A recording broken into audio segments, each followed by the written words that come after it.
Sunday, July 14th. I won last-minute Warped Tour tickets from a radio station giveaway in a Walgreens parking lot. Warped Tour is an annual alternative punk rock festival that crisscrosses the United States and Canada. The lineup featured Deftones, Pennywise, NoFX, and 20 other bands I'd never heard of or had any desire to see. The concert was at the world-famous outdoor venue, Red Rocks Amphitheater. Red Rocks was practically in my backyard, and if it weren't for the Dinosaur Ridge mountain formation, I could see it from my parents' backyard. Red Rocks has hosted almost every major rock band over the last 40 years, including the Beatles, Jimi Hendrix, the Grateful Dead, and Dave Matthews Band. U2 recorded Under a Blood Red Sky there on a rain-soaked evening in 1983. My high school graduation took place at Red Rocks in June of 1995. Jake and I woke up a few hours before the scheduled starting time, got dressed in our cap and gown, then smoked weed nonstop until we arrived. I distinctly remember two things from the 3-hour-long ceremony. One, after 2 years of middle school and 4 years of high school, I had never met the two people I was sitting between and with whom I share the closest proximity of last names. 2, I convinced myself that I was too high to walk down the stairs and became paranoid about tripping while I walked across the stage to get my diploma from the principal. Those two items basically sum up my entire high school career. Before we went to Red Rocks, we needed to stock up on supplies. Mark had a half-gram of crystal hidden in his bedroom. Obtaining it required some planning because his mother was home, and if he returned, she would not allow him to leave again unless he had a valid reason. Going to a concert was not acceptable for her. She was overprotective and thought everyone Mark associated with was a bad influence on him. If she had a feeling he was hanging out with me, he would not be allowed to leave the house.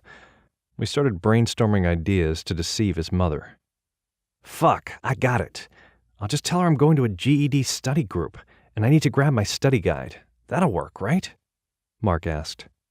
I shrugged my shoulders, unsure of the possible outcome. I parked a few blocks from Mark's house and watched as he turned the corner.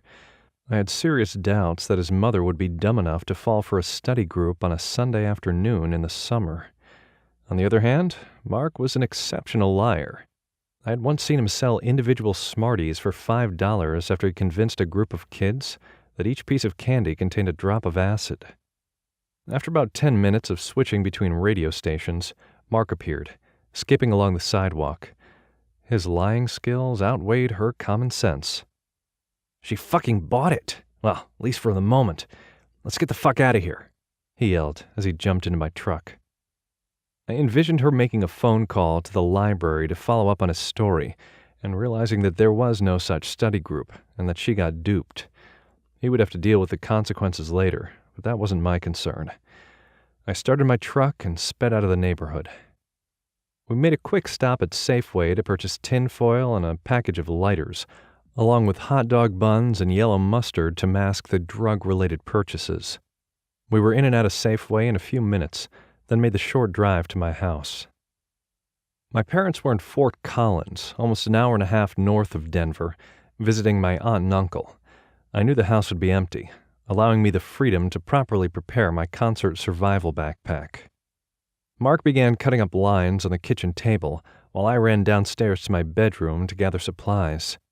I stuffed my backpack with 9 cans of Miller Genuine Draft, the remaining bottle of Jim Beam, a pint of McCormick's vodka, and 3 cans of Sprite. This arsenal, along with the meth Mark had, would suffice for a couple of hours of concert tailgating. I always thought it was better to be over-prepared in case of an emergency. "Do you think this is enough?" I asked, as I opened the backpack. "Yeah, I think we're good." Within minutes of leaving, we were traveling on Colorado Highway 470, and only a few miles south of the town of Morrison. Morrison is at the base of Red Rocks, and a tourist destination that includes restaurants, bars, and random gift shops. The town has only 2 stoplights that become a traffic nightmare after shows. By the time we drove through Morrison, the streets were almost empty. We were some of the last people to arrive, and the attendant directed us to the lower south lot, the farthest parking location, almost a half-mile walk uphill to reach the main entrance. The parking lot was a ghost town, except for the occasional concert goer who was too inebriated to make the hike to the entrance. That was fine by me. It gave us the freedom to smoke meth without hiding behind the dashboard. Mark dumped a few large crystal rocks into the makeshift tinfoil pipe and flicked it to arrange the rocks in the desired position. He started smoking without hesitation.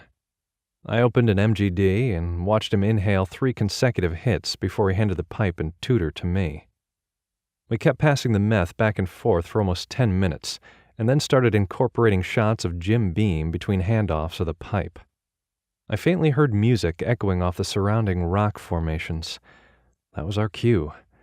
I took one final hit, exited my truck, and performed a few quick calf stretches in preparation for the climb to reach the main gate. "Rock and roll," I shouted as I slammed the truck door shut.